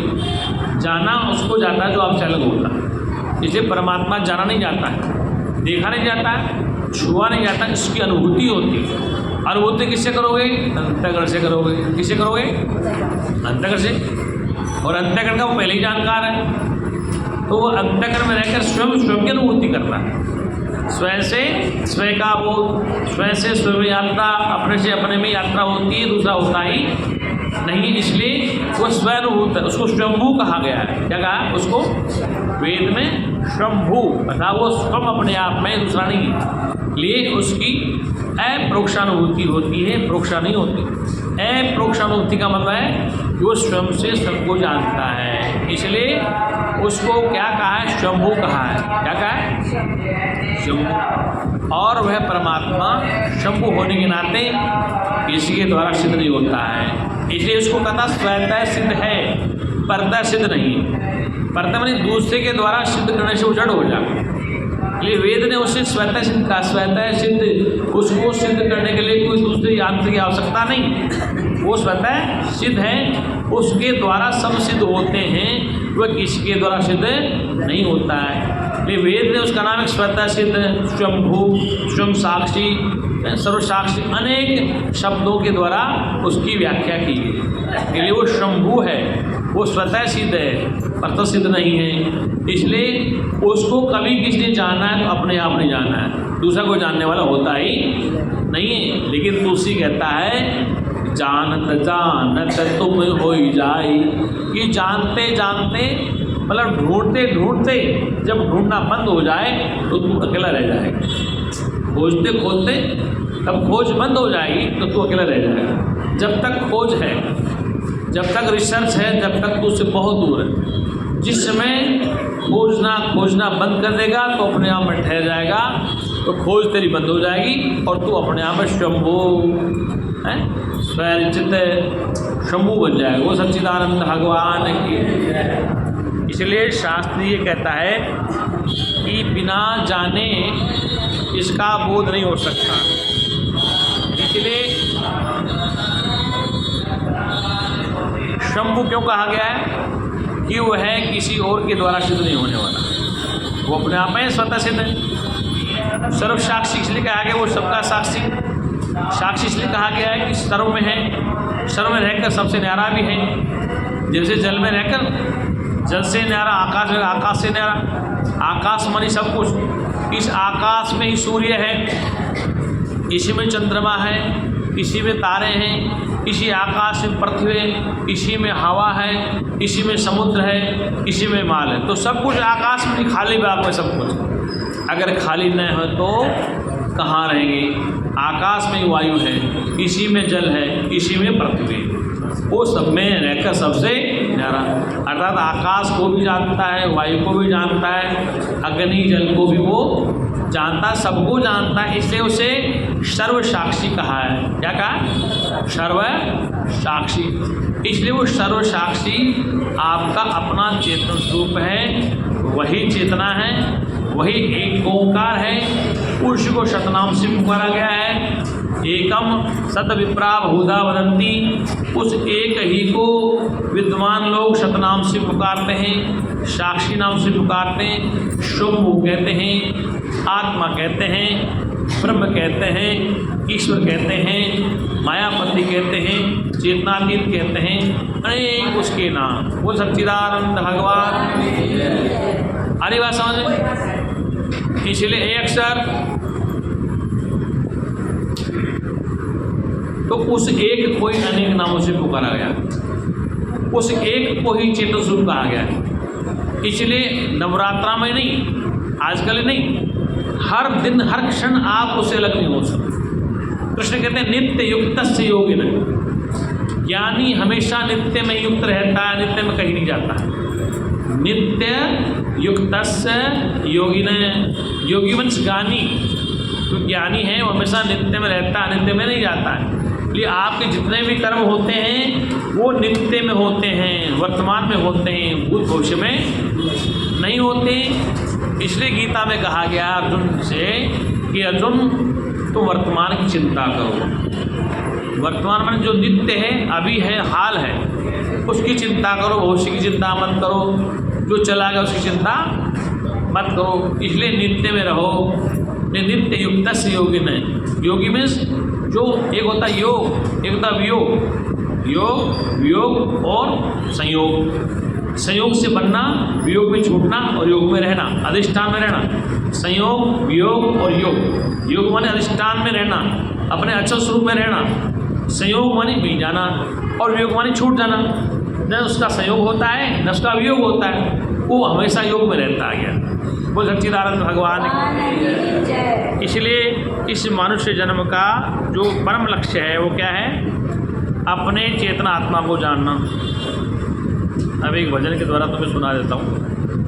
तो भजन मुझे याद नहीं होते, सत्संग याद रहता है, भजन याद नहीं होता। कोशिश बहुत करता हूँ लेकिन दिमाग नहीं काम करता भजन। बोल सच्चिदानंद भगवान है।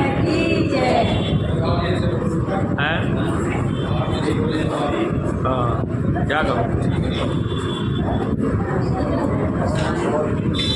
बोल सच्चिदानंद भगवान। क्या हो रहा तुम्हारे को?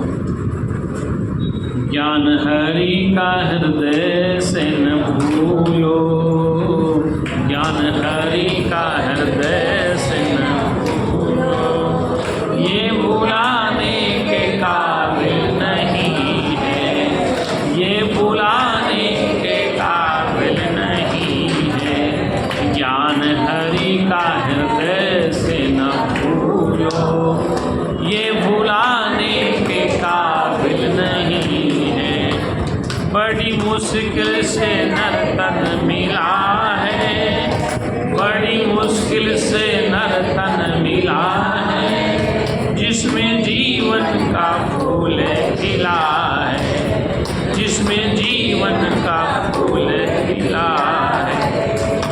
श्वास गिन गिन को तुझको मिला है, श्वास गिन गिन के तुझको मिला है। ये लुटाने के काबिल नहीं है, ये लुटाने के काबिल नहीं है। ज्ञान हरि का हृदय से न भूलो, ये भुलाने के काबिल नहीं है। बात बिल्कुल ये मानो सही है, बात बिल्कुल ये मानो सही है। जिनकी दयाति बुद्धि रही है, जिनकी दयाति बुद्धि रही है, मुक्ति पाने के काबिल नहीं है, मुक्ति पाने के काबिल नहीं है। ज्ञान हरि का हृदय से न भूलो, ये भुलाने के काबिल नहीं है। सच्चिदानंद भगवान की, सत्य सनातन धर्म की जय। इसलिए ये मनुष्य जन्म जो बार बार नहीं मिलता है, आगे मिले न मिले, पीछे क्या था, वेद ने कह दिया, संतों ने कह दिया कि शुभ कर्म से शरीर मिल गया। चलो वेद संतों की बात मान लेते हैं कि शुभ कर्मों से मनुष्य मिला, ये कह दिया। अब आगे मिलेगा, कैसा मिलेगा? अब कर्म पे आधारित है कि शुभ कर्म करोगे तो फिर शरीर मिलेगा, तो फिर आवागमन खत्म कब होगा? शुभ कर्म करेंगे तो फिर शरीर मनुष्य का मिलेगा, तो आना जाना खत्म हुआ। इसलिए शास्त्र कहता है कि शुभ और अशुभ से ऊपर उठकर, शुभ और अशुभ से ऊपर उठकर ज्ञान में रत रहो, अपने स्वरूप को जानो। शुभ कर्म करने से मनुष्य जन्म फिर मिलेगा, तो जन्मने का चक्कर, मरने का चक्कर नहीं छूटेगा। अशुभ से जन्म मरण होगा, तो वेद शास्त्र कहते हैं, संत कहते हैं कि शुभ और अशुभ से ऊपर उठकर त्याग दो, तो शुभ अशुभ की तलाश लेकर ज्ञान में रत रहो। किसमें रहो? जाने अनजाने में शुभ अशुभ आपसे हो जाता है, जाने और अनजाने में शुभ अशुभ हो जाता है। शुभ अशुभ कब तक है? जिसने समाज को मान्यता दी वो कर्म शुभ है, तो जिसने समाज को मान्यता दी अशुभ कर्म, जिसने शास्त्र ने या समाज ने मान्यता दी तो वो शुभ है, और समाज ने जिसको मान्यता दी वो अशुभ है। क्या है? समाज ने या शास्त्र ने जिस कर्म को मान्यता दी वो शुभ है, और जिसने मान्यता वो अशुभ है। जैसे प्राचीन काल में, महाभारत काल में देखो, ये भीष्म पितामह को जब वहाँ स्वयंवर में नहीं बुलाया गया तो क्रोध में आके चले गए, और वहाँ जाके स्वयंवर में पहुँच गए तो सबका अपमान किया, सबको मार पीट के अंबिका को ले आए तीनों, अंबालिका और अंबिका को, तीनों राजकुमार को लिए। दो रह गई, एक चली। तो वो क्या था? लाठी उसकी भैंस। भीष्म के सामने कोई योद्धा नहीं था, हस्तिनापुर चक्र के राजा था, तो कोई नहीं बोला, लेके आया रहे। ऐसे ही द्वापर में कृष्ण के युग में भगवान कृष्ण को रुक्मणी, क्या नाम था उसका, वो जो ले गई थी मंत्री, बोला क्या नाम उसका है? सुभद्रा थी। शिशुपाल की बहन क्या नाम था? जो मंदिर में देवी की पूजा करने आई थी, चिट्ठी लिखी थी, तो वहाँ पहुँचा ना, वहाँ से कृष्ण लेके चला रुक्मणी। हाँ, तो कहने का तात्पर्य कि ये परंपरा अनादिकाल से। अब शिशुपाल नाराज था, शिशुपाल शादी नहीं करना था कृष्ण से, लेकिन वो चाहती थी, क्या चाहती थी? और फिर बाद में इसलिए समाज नहीं चाहता है, फिर भी समस्याएं कृष्ण के सामने ही रुक्मणी शादी कर। ऐसे ही भीष्म के न चाहते हुए भी वो आना नहीं चाहती, अंबिका मालिका, लेकिन जबरदस्ती ले आया, फिर एक चली गई। ऐसे ही एक बिल पास हुआ भारत में, अंतर्जातीय विवाह। क्या हुआ? अंतर्जातीय एक कोड बिल आया संसद में, फिर इंदिरा गांधी की शादी हुई। तो ये समाज मान्यता बनाता है, फिर तोड़ देता है। ये समाज जब जब मान्यता बनाता है वो उसका पाप नहीं है, वो मान्यता फिर तोड़ देता है तो उसका पुण्य हो जाता है। जहाँ समाज मानता है कि ऐसा नहीं है, क्या है, तो पाप है। जहाँ स्वीकार कर लेता है तो पुण्य है। क्या है? तो रुक्मणी ले गई, रुक्मणी नहीं चाहता था, कृष्ण को आगे ले कर चला गया खुद। तो कहने का तात्पर्य कि उस युग से आज तक चलता है। तो समाज जिसको मान्यता देता है वो तो पुण्य है, और समाज मान्यता देता है उसका पाप। अब अदालतें आ गई, न्यायालय आ गया, संविधान आ गया। पहले शास्त्र थे, अब संविधान आ गया। अब संविधान छुट्टी दे रहा है इनको, संविधान से तो चल रहा है ना, संविधान छुट्टी दे रहा है, लेकिन समाज छुट्टी नहीं दे रहा अभी तक। लेकिन अब संविधान ने इनका पक्ष ले लिया, तब क्या करें? तो वो भी संविधान एक पक्ष है, वो भी एक कानून समाज का। तो समाज ने जिसको मान्यता दी वो तो पुण्य है, और समाज ने जिसको मान्यता दी वो पाप है। स्वर्ग और नरक, आकाश पाताल में देखे नहीं। समाज की मान्यता ही नरक है, समाज की मान्यता ही पाप है, वही स्वर्ग है। आप पुण्य करते जाओ, खूब करते जाओ, खूब करते जाओ, एक गलती आपसे हो जाए,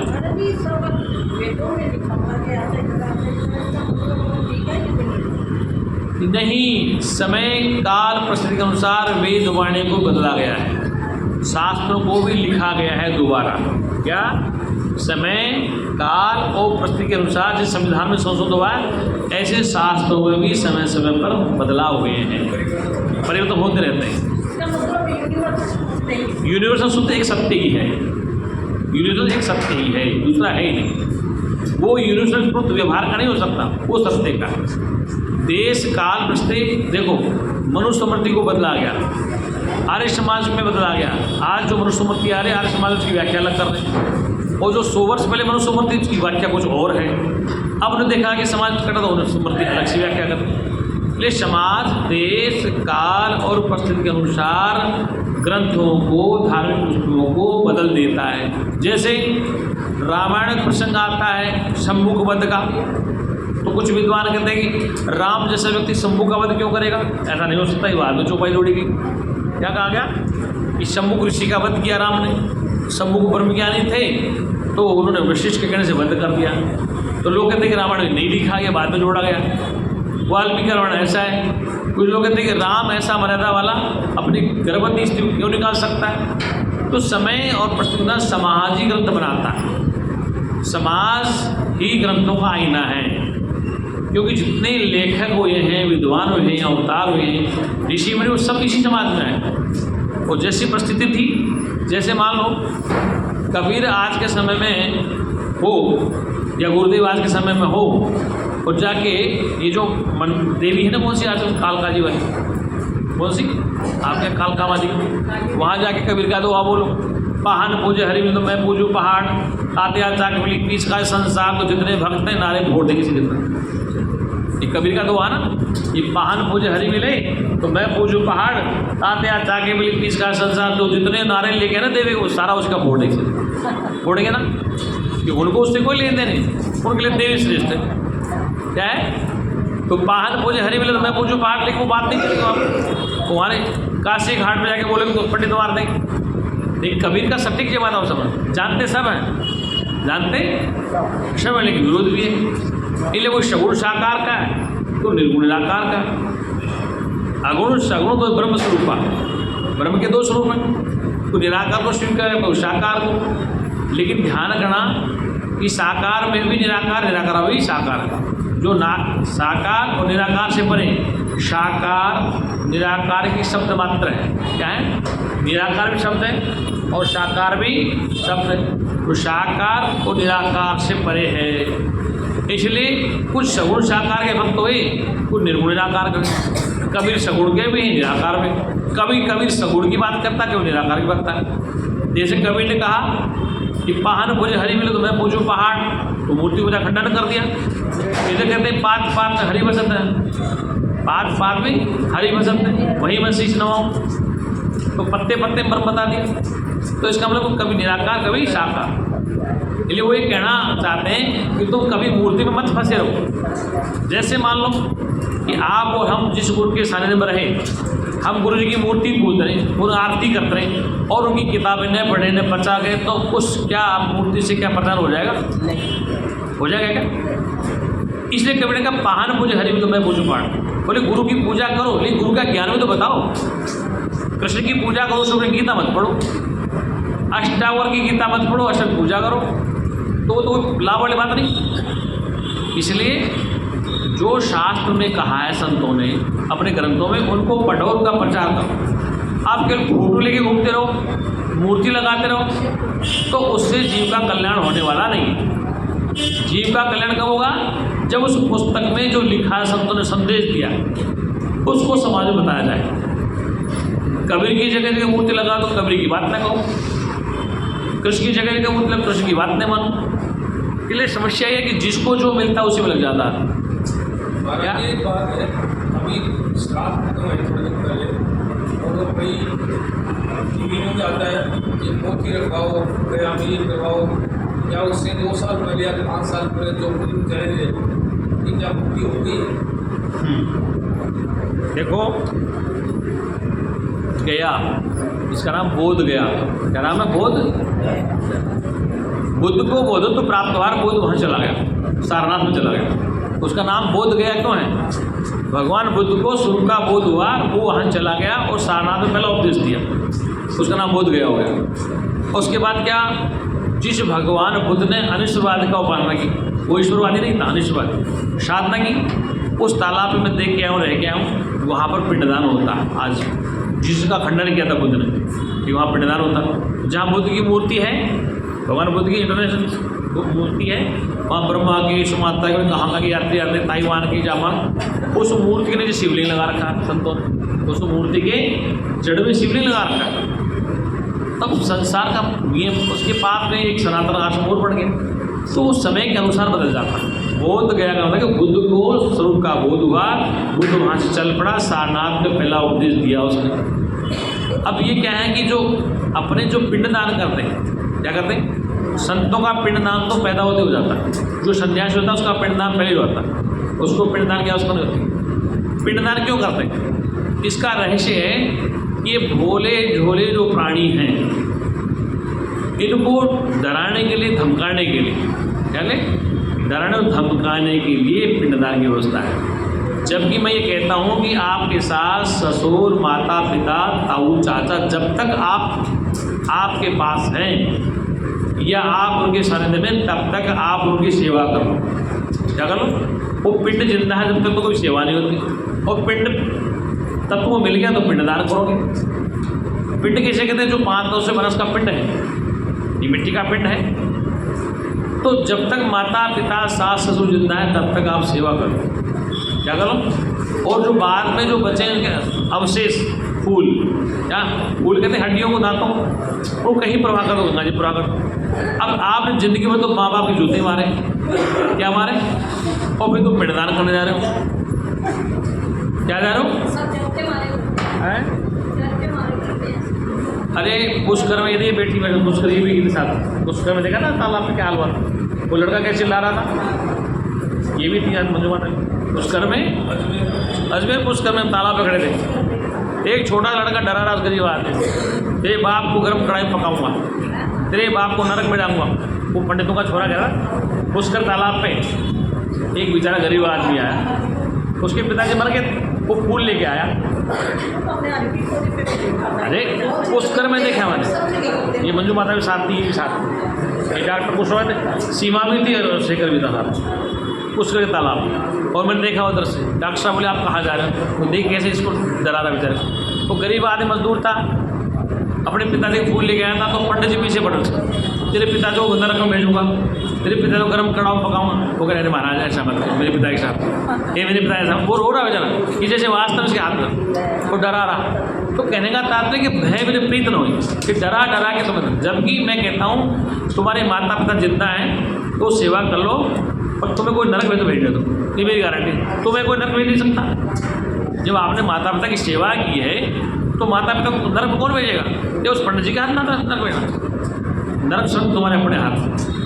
केवल ये भय दिया गया है, और इतना भयभीत है प्राणी तुम्हें नहीं। अजीत डोभाल जैसा आदमी जो है ना का चीफ है, वो भी पिंडदान करता है, मैंने आंखों से देखा उसको। अजीत डोभाल जो एनआई का चीफ है, पहाड़ के IPS, उसने माता पिंडदान किया। तो उनकी परंपराएं चल रही हैं, और जो वहाँ के जो पूजा पंडा है उनकी हवेलियाँ देखो तो, महल है बड़े बड़े, उनके कॉलेज चल रहे, स्कूल चल रहे हैं अपने, और पान खाने गुटखा पहने सदा हर रोज ले डेली लाखों की इनकम हो रही। बड़े पंडित जी बड़े छोटे छोटे छोड़ दी, जाओ तुम दिनों मंत्र पढ़ो और शाम को आ जाओ। तो मैं ये कहता हूँ कि शिक्षा का वैसे विकास, शिक्षा वैसे अच्छी है, लेकिन ऐसे नहीं। तो पिंडदान जो है, आप जिंदा जब तक माता पिता उनकी सेवा करो, और मैंने कहा तो जिंदा तेरी सोड़ी कर दो उनकी बेचारे, वो भी खा जाए, बाद में मत करो जाए, जिंदा ही कर दो, खत्म बात। इन चक्करों में क्यों फंसते हो? लेकिन कहने का तात्पर्य, मालूम कोरोना काल में क्या था, जब हर कीबोर्ड भी यात्री नहीं आए, आश्रम में संतों के भगत रहे, तो ऑनलाइन क्लास चल लगी, ऑनलाइन पिंडदान करो, क्या करो, वैसे मंत्र पढ़ने चालू कर दिया, क्या कर दिया ऑनलाइन। तो क्या हो गया? अब समझ में आएगा ना आपको। तो कहने का तात्पर्य है कि आप अगर वास्तव में सत्संग सुनते हैं तो माता पिता जिंदा है, सास ससुर जिंदा है, तो तुम सेवा कर लो, तुम्हें नरक में कोई नहीं भेजेगा, ये गारंटी। और बाद में पिंडदान करो या मत करो, चाहे गंगा जी में फेंके हो जाए, वो फूलों का क्या पिंडदान हो, वो तो तब तो विलीन हो गया। जब तक शरीर में है तब तक तो उनके गुलचे मारते हो और फिर पिंडदान करते हो, तो क्या फ़ायदा है सर? जब तक पिंड बोल रहा है, चल रहा है, जब तक पिंड चलता है, बोलता था, उतना सेवा नहीं करता, तो गुलचे मारोगे। और मर गया तो तेरे का बहुत बड़ा भंडार, 400 आदमी हैं, पकड़ी दो, क्या उसमें मिस यूज ऑफ मनी, बेकार। बोले सच्चिदानंद भगवान, इसलिए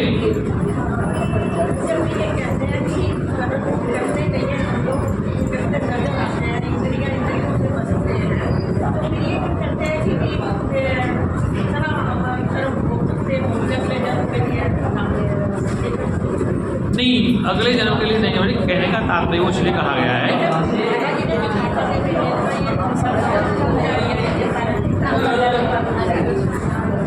वो इसलिए कहा गया था कि आदमी सावधान रहे। इसलिए कहा था कि व्यक्ति सावधान रहे, व्यक्ति सावधान रहे कि इस जन्म में जो कर्म भोग ले, मतलब कि शरीर का कष्ट भोगना पड़े, ज्ञानी को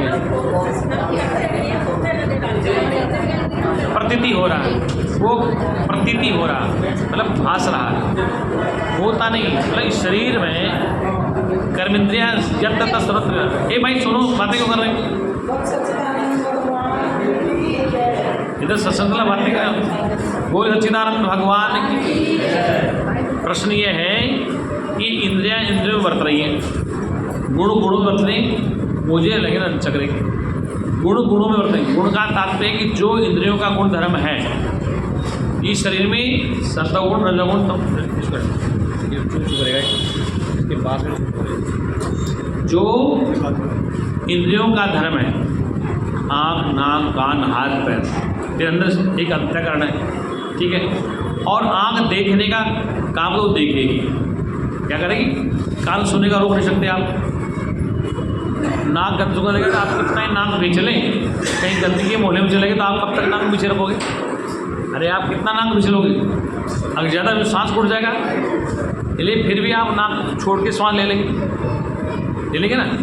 भाई कहीं गंदे मोहल्ले में चले गए, वहाँ गंदगी आ रही है तो आप नाक पकड़ लो कपड़े से, कब तक पकड़ेगा कोई? नाक को बंद करोगे कब तक? इसलिए इंद्रियां इंद्रियों बरत रही है, ये इंद्रियों का धर्म है। मन का धर्म है संकल्प विकल्प करना, प्रयत्न करना, चित्त का धर्म चिंतन करना, बुद्धि का धर्म निर्णय लेना, ये हाथ का धर्म अपना कर्म, पैर का अपना, तो सारे कर्म अपने आप हो रहे हैं। लेकिन मैं जीवात्मा से साक्षी से बैठा हूँ, मैं जीवात्मा हूँ तो ये काम कर रहे हैं। अगर मैं नहीं हूँ तो कि कोई काम नहीं करेगी इंद्रिय का मतलब, क्यों? मेरे होने से ये इंद्रियां हैं, मेरे होने से कर्म इंद्रियां हैं। और मैं कौन? मैं जीवात्मा भी करता उगता हूँ, ईश्वर नहीं। अभी जीवात्मा करता उगता चिदावास जीव है, वो वही दुखी सुखी, वही बंधन में है, उसी को सत्संग सुनाया जाता है।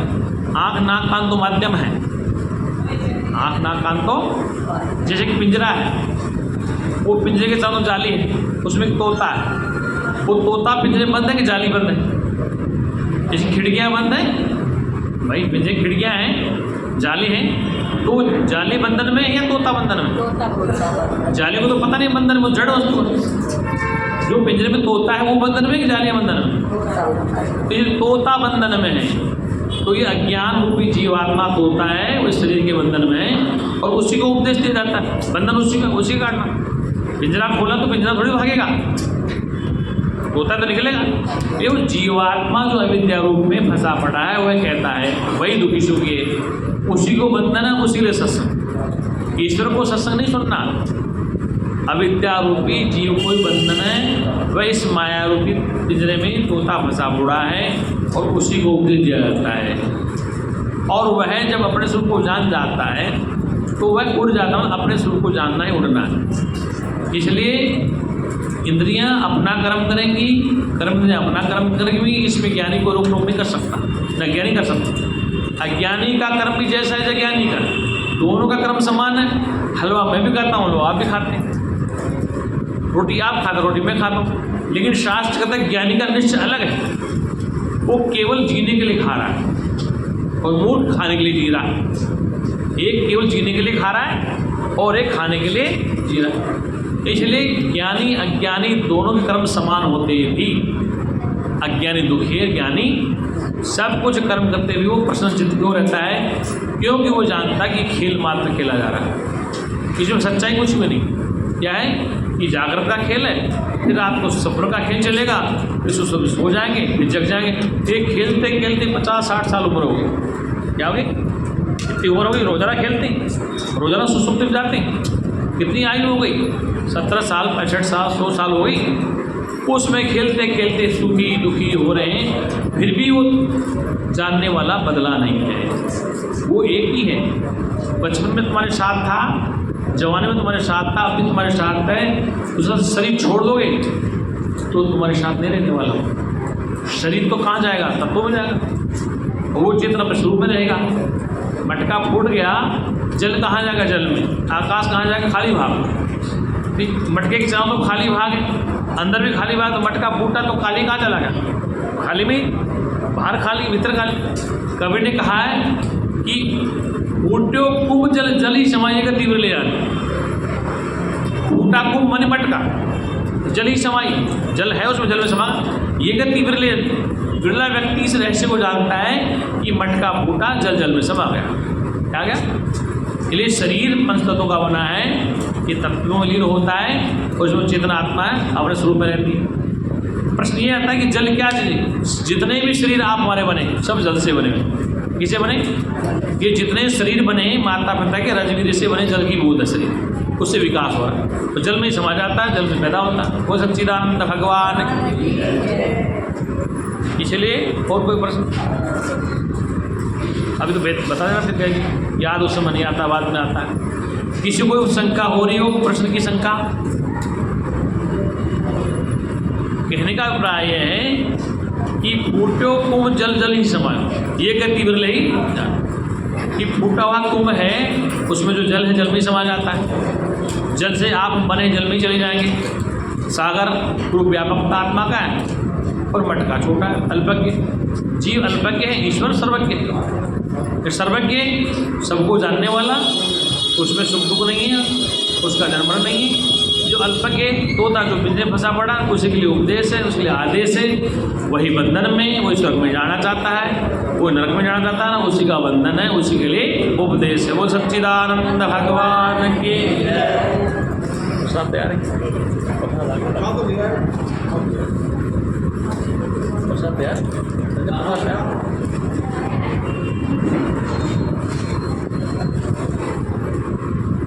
और किसी को कोई प्रश्न?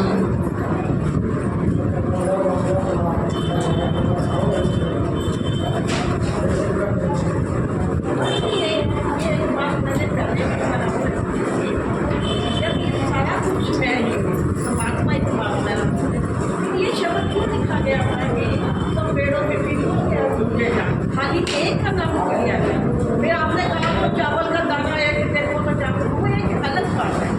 चावल बनते हैं वो एक चीज़ अलग है, लेकिन कितने बड़ी सब में मैं हूँ, खाली पीपल का नाम लेने की जरूरत।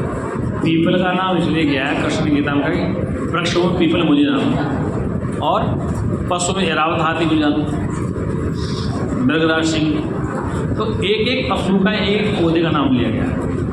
जैसे मान लो, इसलिए एक इसलिए कहा गया है क्योंकि जो पीपल जो वृक्ष है ना, हम पीपल की पूजा करते हैं, आम की पूजा करते हैं, तुलसी की पूजा करते हैं, सभी पूजा करते हैं, करते नहीं करते। गीता में श्लोक लिखा पहले, त्वमेव माता च पिता त्वमेव, तुम्हें माता च पिता तुम्हें, तुम्हें बंधु च सखा तुम्हें। फिर सर्व, फिर नाम तो नहीं बता, फिर ससुर का नाम आना देना, भाई का आना देना, इसलिए सर्व वो एक ही। जैसे तुम्हें माता च पिता तुम्हें विद्या द्रोण तुम्हें सर्व, माता पिता बंधु सखा तू है, लेकिन और रिश्ता कहाँ, और भी रिश्ते हैं ना चाहते, ससुर है, सास है, बहनों ही है, वो नाम नहीं। हाँ, तो इसलिए वो सर्व कहा है, इसलिए वो सर्व में एक ही है। चार का नाम ले लिया तो गीता का पहला श्लोक तो यार नहीं, शुरू वो तो पढ़ा नहीं, वो बीच वाला पढ़ ले। तो कहने का तात्पर्य है, वेद कहता है कि सर्वम खलिदम ब्रह्म, कि सर्व ब्रह्म ही है, उससे अलग कुछ भी नहीं है। इसलिए गीता को पढ़ने का मतलब है कि पहले वेद को पढ़ा जाए। वेद पढ़ोगे तो गीता वेद की कुंजी है। गीता क्या है, वेदों की, वेद की भाषा उपनिषदों की भाषा थोड़ी हार्ड है, गीता में भाषा नरम है, मतलब सीधी है, तो वेदों की कुंजी गीता। इसलिए किसी को शंकाएं पूर्ण करना होता है तो हर ग्रंथ को हर तरह से देखना पड़ता है, हर चीज़ को हर तरह से।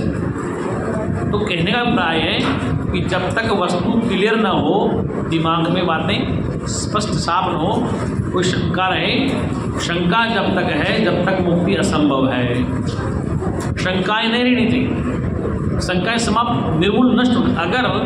अगर पौधे में अंकुर है, बीज में तो वो फिर पैदा हो जाए, तो समूल नष्ट होना उसको। क्या है? लकड़ी में आग है, ये लकड़ी को पता नहीं, लकड़ी में आग है लकड़ी को पता नहीं। लकड़ी जब जले तो वो खाक भी हो जाती है जलकर। इसलिए ब्रह्म व्यापक है, समस्त व्यक्तियों में प्राणियों में है, लेकिन ब्रह्म ज्ञान होना जरूरी है। ब्रह्म तो व्यापक है, ब्रह्म ज्ञान होना जरूरी है। ब्रह्म ज्ञान होगा तब ही इस संसार में दुखों से ये जीव छूट पाएगा, वरना कोई रास्ता नहीं छूटने का। तो सच्चिदानंद भगवान, इसलिए ब्रह्म व्यापक होने के नाते सबको प्रथमी प्राप्त है, लेकिन उसको अप्राप्त मालूम करता है जी मेरे पास नहीं, उसको बाहर ढूंढता है और बाहर ढूंढने से वह थक जाता, और जब ढूंढते ढूंढते थक जावे तब जाके उसको होश है, यार अभी तक तो मिला नहीं, 20 साल हो गई कावड़ ढूंढते ढूंढते। हनुमान चालीसा पढ़ लिया, कावड़ भी ढूंढ ली, सुंदरकांड भी कर ली, रामायण भी पढ़ ली, गीता पढ़ ली, लेकिन अब तक कुछ पता ही नहीं चला। हमारे संगानंद कहते थे कि महाराज अखंड पाठ भी खूब करे, रामायण पढ़ी, ओशो जी कथा सुनी, सब जगह गई। एक बार हम कहीं कथा पढ़ रहे थे रामायण के अखंड पाठ, तो बोले हम अखंड पाठ करें, और जिनका अखंड पाठ वो सब सो रहे अंदर कमरे में। तो मैंने पूछा आचार्य से, भाई ये क्या, किसको लाभ मिलेगा? हम तो पढ़ रहे, वो सो रहे। रामायण का अखंड पाठ चला दिया, वो तो सो रहे घर वाले, हम अखंड पाठ कर रहे हैं। तो उसने कहा ये एक भेड़ चाल है, कुछ नहीं लेना है, जब तक सुनो को नहीं तुमने तो अखंड पाठ की मंडली बुला ली, अब तुम सो रहे हो रजाई में जा करके, अखंड पाठ का फायदा क्या? तो सुन रहे हो, फायदा क्या? हाँ, तो मेरा कहने का तात्पर्य कि जो लाभ अच्छे से अखंड पाठ पढ़ो रामायण का, चलो पढ़ लो, रात भर काली करो, सो जाओ नहीं, नींद परेशान करे, और सुबह आँख फेर चले, तो रामायण का फायदा क्या हो? रामायण से 1 घंटा पढ़ो, चाहे आधे घंटा पढ़ो, चाहे 2 चौपाई पढ़ो, उस रामायण का अर्थ समझ में आना चाहिए। अखंड पाठ करना एक भेड़ चाल हो गई। अरे तुम रात भर सो रहे हो, 2-2 आदमी जग रहे हो, उसका अर्थ समझ कुछ आ ही नहीं रहा है, चौपाई क्या करे, सोठा क्या कर रहा है, दुआ क्या कर, अखंड पाठ हो रहा। अखंड पाठ के बजाय तुम 2, 4, 5 चौपाई रेजी पढ़ लो डेली, उसका अर्थ समझ वो सही है। और रात काली करो, 4 आदमी बैठ जाओ, वो बदला वो चल रहा, वो तो एक 2 रटने वाली बात होगी, उसमें फ़ायदा नहीं होता। गीता के श्लोक पढ़े जाओ, रटे जाओ रोजाना, 2 श्लोक पढ़ लो, 2 का कोई रूप होता है। कई मंदिरों में सुबह गीता पढ़ते हैं, विद्यार्थी का अभ्यास है, गीता पढ़ते हैं, 1-2 घंटे में पढ़ते गए। 700 श्लोक पढ़ना आसान है क्या? पढ़ लेंगे, अब उससे पूछो अर्थ नहीं आता, श्लोक रख लो। इसलिए गुरु जी कहते थे कि अर्थ नहीं, भावार्थ नहीं, लक्ष्य तक पहुंचना है। क्या? शब्द ही नहीं, शब्द का अर्थ का भावार्थ, भाव लक्ष्य क्या है, कि शब्द किस विषय में कहा गया, तब तो रामायण पढ़ने का फायदा है, गीता पढ़ने का फायदा है, वरना गीता रामायण पढ़ने का कोई फायदा ही नहीं। वो सच्चिदानंद भगवान की, सत्य सनातन धर्म की। आज जोड़िए सभी लोग वेद मंत्र बोलेंगे। हे पूर्ण परमात्मा,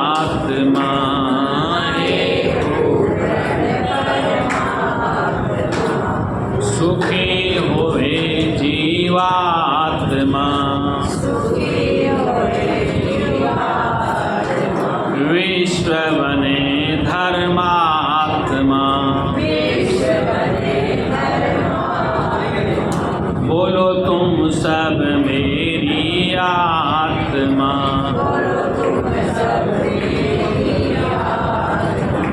बोलो हम सब तेरी आत्मा, सर्वे भवन्तु सुखिनः, सर्वे सन्तु निरामया, सर्वे भद्राणि पश्यन्तु, मा कश्चित् दुःखभाग् भवेत्। हे परमपिता परमात्मा, सब सुखी हों, दुखों से आज़ाद हों, यही हमारी सद्भावना है।